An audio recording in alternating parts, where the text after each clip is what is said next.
Caro, que creo que no había venido a este espacio, pues aquí en el consultorio tratamos de hacer por lo menos una vez al mes alguna plática o un taller, y bueno, en esta ocasión nos acompaña nuestro amigo Rodrigo. Bueno, adelante, Rodrigo. Bueno, antes que nada, pues qué gusto verlos todos aquí en este espacio, y a ustedes por haberme invitado, a Eric y a Fanny.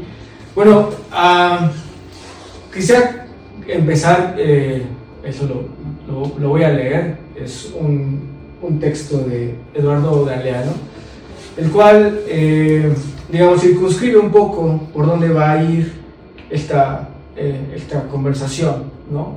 Y se llama Humanitos, dice Eduardo Galeano. Darwin nos informó que somos primos de los monos, no de los ángeles.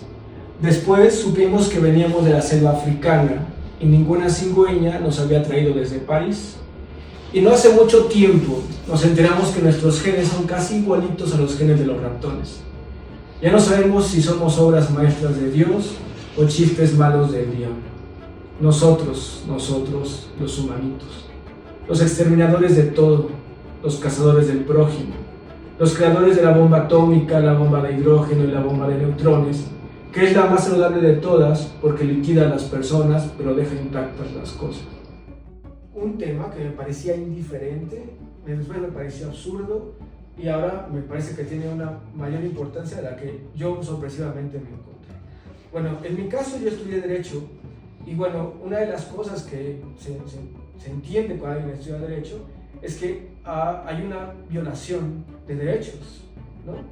Esa violación de derechos estaba en relación a que falta un reconocimiento o hay alguien que está abusando de algún tipo de autoridad.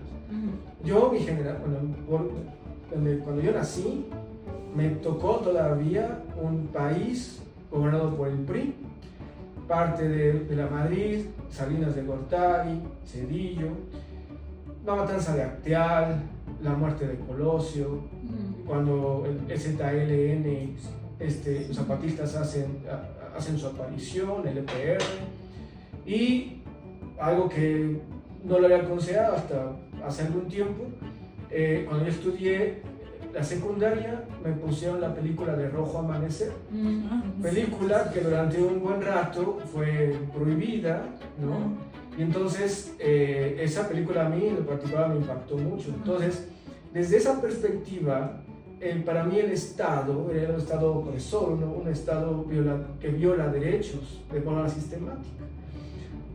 El derecho me parecía que tenía que ver con eso, con la defensa de los derechos en gran medida por parte del Estado.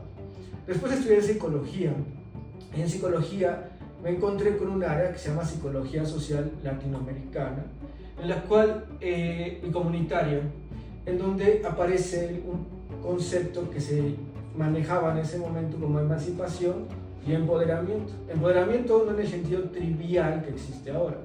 Empoderamiento desde una perspectiva en donde el Estado o el establishment, ¿no?, trata de someter ideológicamente a ciertos grupos.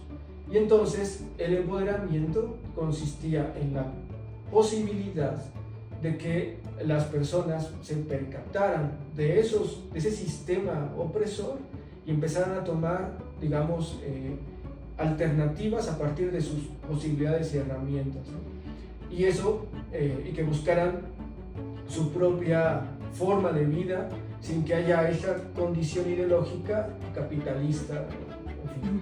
Entonces, me encuentro con eso en la facultad, y el Estado sigue siendo parte, ¿no?, como aquel agente opresor de derechos, y no solamente de eso, de derechos, sino de manera ideológica. Igual, ahí se discutía acerca del sistema capitalista, los efectos que tiene el mercado neoliberal, el colonialismo, y finalmente el concepto de ideología como el mecanismo, y se utilizaba ese concepto de enajenación de los sujetos. Entonces, esto es parte de lo que me fui encontrando, ¿no? Es decir, una relación conflictiva Estado-sujetos. La siguiente, por favor. no fue clínico, fue desde esta perspectiva de algo que algunos autores llamaban el socioanálisis o análisis de las instituciones, con autores como Lapasat, René Leroux, Luis Althusser, Wilfred Bion, entre otros más, en donde hacen propuestas de análisis de las instituciones a partir de conceptos freudianos, en donde freudianos y marxistas, en donde aparece esta dicotomía entre opresor y oprimido. Las instituciones eran justamente aquellos mecanismos de opresión a través de la enajenación de los sujetos, en donde se establecían ciertas pautas, roles, clases sociales, en fin, de manera jerárquica.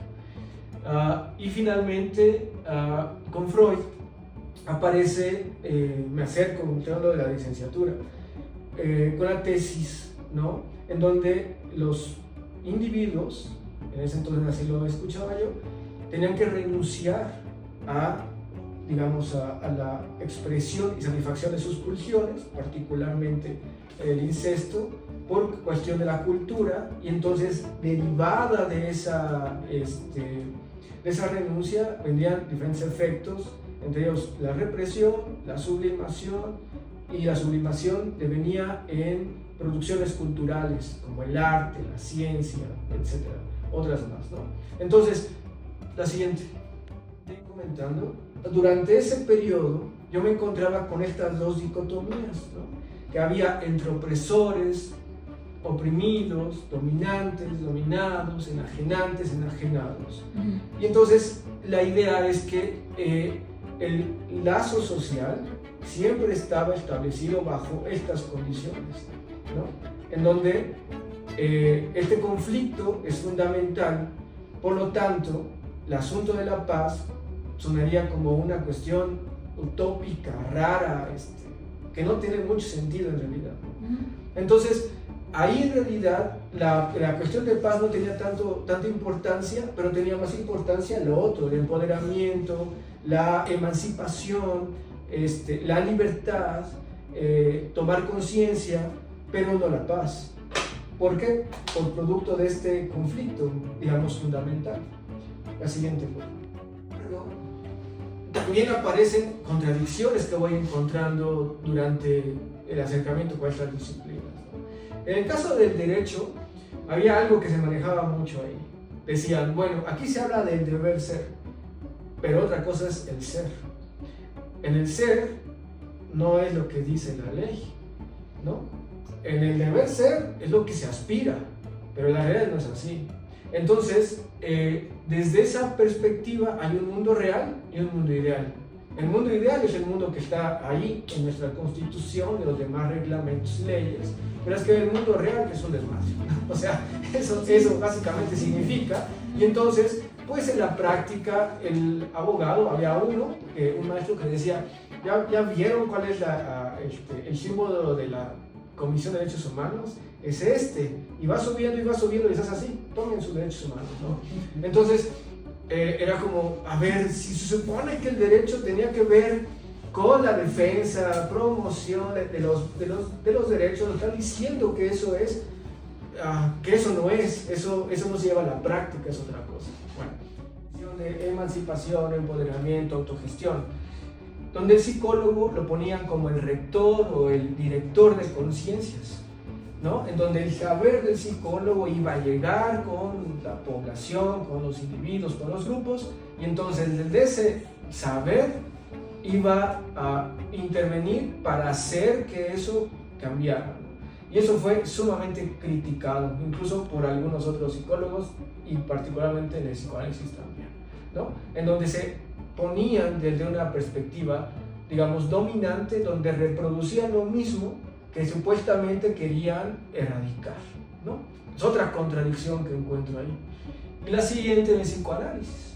Bueno, en el psicoanálisis, cualquier construcción de un ideal, el psicoanálisis se distancia de él. No propone ni promueve ningún tipo de ideal de la cultura.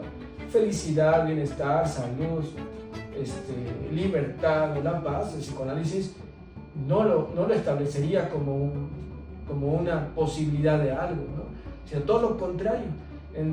Desde Freud, en el sentido de la pulsión de muerte, el problema económico del masoquismo, en donde, digamos, en términos simples, coloquiales, sería ¿por qué nos autodestruimos, ¿no? Entonces, la autodestrucción humana, entonces, atentaría o iría completamente en contra de cualquier tipo de ideal que plantearía algo distinto, ¿no? Entonces, desde esa perspectiva, pues se puede pensar en una consideración pesimista o nihilista respecto a cualquier ideal cultural. Entonces, si la idea de estar dentro de o acercarse al discurso del derecho, de la psicología y el psicoanálisis, que establecía este tipo de conflicto, y la idea era como hacer algo al respecto de ese conflicto, y encontramos un discurso donde deslegitima eso mismo que aparentemente está produciendo, uno, en mi caso, quedé dividido. No sabía de qué demonios se trataba. Era como un conflicto en el cual no había como una alternativa ni hacia ningún sitio. Hay algo que tiene que ver con lo que mencionaba Fanny. Hay un discurso oficial sobre la paz. La paz, en esos discursos, anteriormente era algo que no tenía sentido. Actualmente está teniendo como un alce muy fuerte, y el discurso actual común es sobre la violencia y su erradicación. Y pongo entre paréntesis, ¿acaso eso es la paz? ¿Es la paz la erradicación de la violencia? Y también viene el otro discurso, que es considerado el discurso realista, ¿no? Donde diría, la agresividad humana es una constante, ¿no? La paz es una utopía, y son los medios de control los que intentan parcialmente y logran amortiguar la destrucción humana, pero no es absoluta. Entonces, la paz sería algo así como una especie de buena intención donde prácticamente no es efectiva, porque lo que es constante tiene que ver con esa capacidad humana de autodestrucción. Entonces, desde ese lugar, la paz es absurda, no tiene ningún sentido siquiera hablar de ella, no tiene ningún sentido tratar de proponer algo que tenga que ver con ese concepto, ¿vale? Hasta ahí hay algo que tiene que ver con lo que mencionaba Fanny. Hay un discurso oficial sobre la paz. La paz, en esos discursos, anteriormente era algo que no tenía sentido. Actualmente está teniendo como un alce muy fuerte, y el discurso actual común es sobre la violencia y su erradicación. Y pongo entre paréntesis, ¿acaso eso es la paz? ¿Es la paz la erradicación de la violencia? Y también viene el otro discurso, que es considerado el discurso realista, ¿no? Donde diría, la agresividad humana es una constante, ¿no? La paz es una utopía, y son los medios de control los que intentan parcialmente y logran amortiguar la destrucción humana, pero no es absoluta. Entonces, la paz sería algo así como una especie de buena intención donde prácticamente no es efectiva, porque lo que es constante tiene que ver con esa capacidad humana de autodestrucción. Entonces, desde ese lugar, la paz es absurda, no tiene ningún sentido siquiera hablar de ella, no tiene ningún sentido tratar de proponer algo que tenga que ver con ese concepto, ¿vale? Hasta ahí. Yo tengo esta parte de la que tú estás introduciendo y pues estás desarrollando, ¿tendría también o tocarías una parte de esto que llamamos la paz con nosotros mismos? Claro. ¿No tiene nada que ver? Sí, por supuesto, sí. Y hay, lo siguiente, tiene que ver con su pregunta. Hay un concepto que yo encontré en los tres discursos, o sea, hablando de el psicoanálisis como una disciplina, o el derecho, o la psicología, pero prefiero hablar como un discurso. En el derecho tiene que ver con un conflicto, pero ese conflicto tiene que ver entre intereses jurídicos. El derecho tiene un lenguaje particular, y de lo que habla no son de personas o seres humanos, habla de sujetos, pero sujetos particulares, se llaman sujetos de derecho. Y de lo que habla es en relación a los objetos que se llaman bienes jurídicos tutelados. O sea, el derecho no protege a las personas de carne y hueso, lo que protege son ficciones. Esas ficciones se llaman bienes jurídicos, que están relacionados o corporizados en, digamos, en los individuos, en los seres humanos es una cosa, pero ese no es el objetivo fundamental del derecho, es proteger cosas que son una ficción. Y esa ficción está en contradicción. Y eso es un conflicto. En psicología... ¿A qué te refieres con ficción? Ficción es un producto del orden simbólico, es decir, el lenguaje. El lenguaje produce ficciones. El lenguaje en sí mismo, lo que estamos haciendo ahora, es una ficción. A diferencia de lo natural. Lo natural no es ficción, pero lo natural, no tenemos acceso a lo natural, sino a partir de lo que podemos decir de la naturaleza. Entonces la naturaleza es un discurso, cuando hablamos de algo es un discurso en el que nos referimos sobre ese algo, pero no alcanzamos a saber sobre ese algo más que a partir de lo que estamos diciendo. Pero eso que mencionabas de que el derecho protege estas ficciones y que son instituciones, ¿a qué te refieres? Por ejemplo, grupos sociales mexicanos o cómo? El concepto persona física y moral no existe, ¿no? O sea, no es algo que puedas, tú no eres una persona, o yo no soy una persona en el sentido jurídico. pero para la ley puede ser una persona física o moral, ¿no? Exactamente. O civil. Persona física soy yo, persona moral es la iglesia, y solo es mayor de edad, ¿no? una empresa, una sociedad civil, ¿no? Son personas. Ambas son personas. Pero ¿qué tiene que ver una empresa con alguien con un organismo? Biológicamente nada, pero jurídicamente sí. ¿Vale? Sí. Bueno. En psicología lo que se estudia mucho son conflictos intrapersonales o interpersonales, ya sea grupos, ya sea parejas, ya sea incluso como con uno mismo. Y en psicoanálisis, uno de los primeros conceptos que apareció con Freud fue el conflicto psíquico. El conflicto psíquico estaba a partir de las instancias entre el ello, yo, super yo y la realidad, ¿no? Sí. Entonces, el yo trata de hacer, en la teoría freudiana, de tener como equilibrio entre las exigencias del ello, las normas y prohibiciones del super yo y las demandas de la realidad social. Y de la realidad psíquica. Es la realidad psíquica. No, es que Freud divide realidad real y realidad psíquica. Bueno, digamos que sí. Que es todavía otro conflicto. Digamos, pero sí. Es un conflicto, ¿no? Entonces, ¿qué es un síntoma en Freud? Es una solución de compromiso a un conflicto energético. Sí. Energético dinámico. Bueno. Entonces, la siguiente. Ahí. Entonces, ahí es donde yo me pregunto, ¿la constante es la agresividad humana o la constante es el conflicto? Que no es lo mismo. O las dos. Ahí vamos a mira, llegar. Esta parte de la que tú estás introduciendo y estás desarrollando,